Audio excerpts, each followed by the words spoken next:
Hey everybody, and thank you for choosing Physio Resources. We're excited to be a resource for you, and we hope that this presentation gives you some knowledge that can help steer you in the right direction in terms of dealing with orthopedic issues.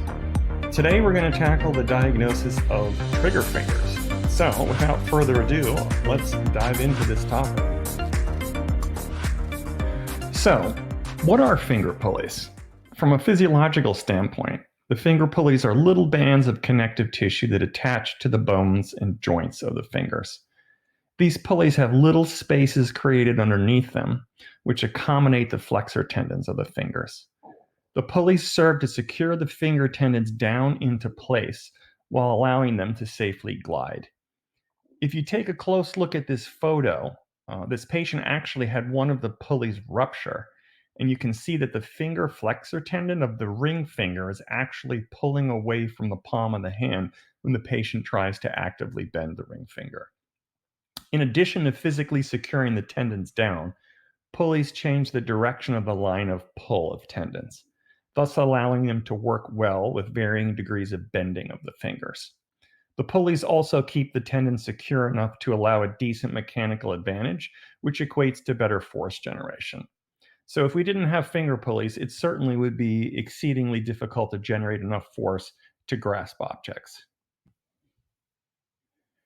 Here, I've marked up the index finger in order to give us an idea of exactly where these finger pulleys lie. If you take a look at the black marker, we can see that there are 5 of what we call annular pulleys that lie on the palm side of the fingers. These annular pulleys tend to be the problematic ones, with the A1 pulley, in my opinion, being the most commonly involved when a trigger finger occurs. A trigger finger is basically an inflammation of one or more of these pulleys. So the next question that you may ask is, of course, how does this inflammation happen in the first place? Trigger fingers are very often what we clinicians refer to as repetitive overuse injuries. Nowadays, many of us certainly spend a lot of time using handheld devices such as a smartphone, which involves swiping and pressing repetitively. Typing at a keyboard and clicking a mouse is also a common example of a repetitive activity. We will also see patients develop trigger fingers from time to time when they just carry heavy loads, such as with weight training or with carrying heavy bags over a distance. The result of this repetitive overuse is, of course, inflammation of the pulley from the constant friction and thus a decreased space that the pulley actually has to glide through. It's a bit of a vicious cycle here, as more movement can often cause an increase in inflammation.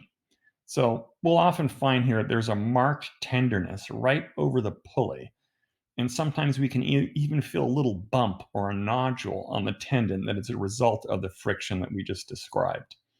A nodule on the flexor tendon can get caught in that pulley as it's trying to move through, which causes the finger to get stuck when the subject is actively trying to bend.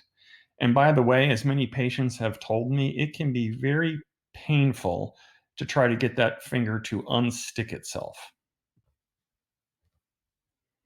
Now that we have a better idea of what a trigger finger is and how it occurs, we're going to change our focus a bit to discuss how we can effectively treat this diagnosis. Specifically, we're going to look at a few evidence-based research articles that will give us a good idea as to how to approach our treatment.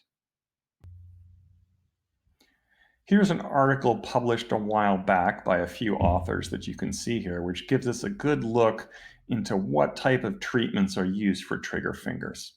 In this study, there were 100 subjects who were split into 2 groups of 50. And the first group of 50 was given a hand splint, just like the one that you see in the photo. The hand splint here, as you can imagine, is going to limit the range of motion of that middle finger and serves to decrease the overall friction. The subject in this photo is not going to be able to even get close to making a full fist.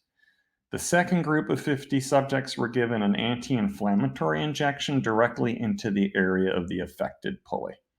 And what were the results? The splinting group had a successful outcome 66% of the time, whereas the injection group had a successful outcome 84% of the time. So it's also worth noting that for the unsuccessful splinting subjects, most of those were subsequently cured with an injection. Only 2 of the 100 subjects ended up requiring surgery.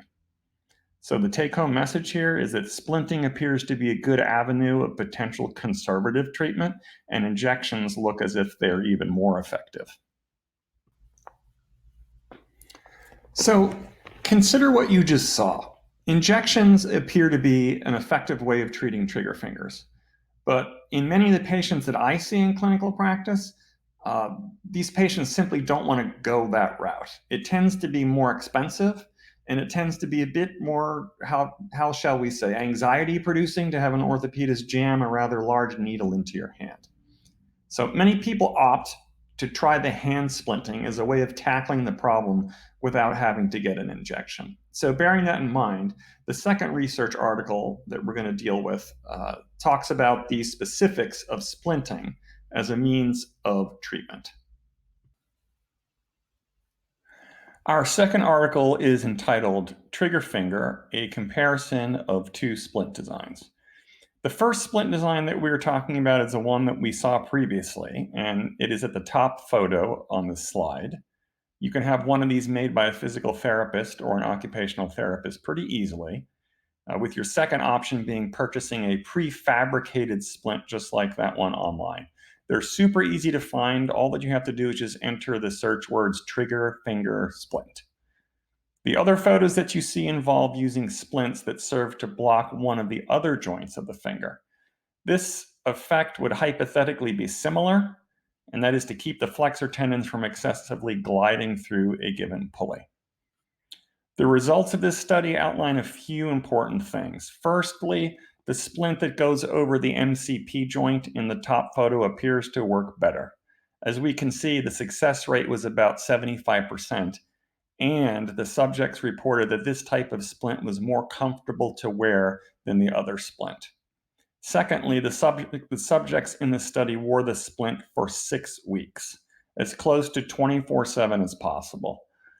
I will have my patients take the splint off a few times a day to give the skin a breather, but this really needs to be a commitment taken by the patient to remain compliant and stick to this protocol.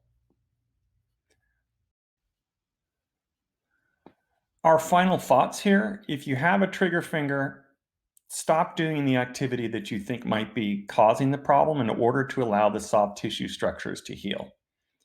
Trying the 6-week protocol of splinting for the finger is an effective intervention for those of us who do not wish to have an injection. Finally, it's highly recommended that you make sure that you have a confirmed diagnosis. See your doctor or your physical therapist to make sure that you are dealing with this problem correctly.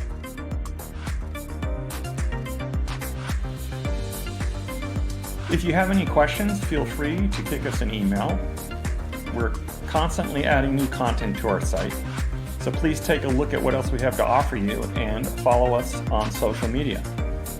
Thanks once again for tuning in to Physio Resources.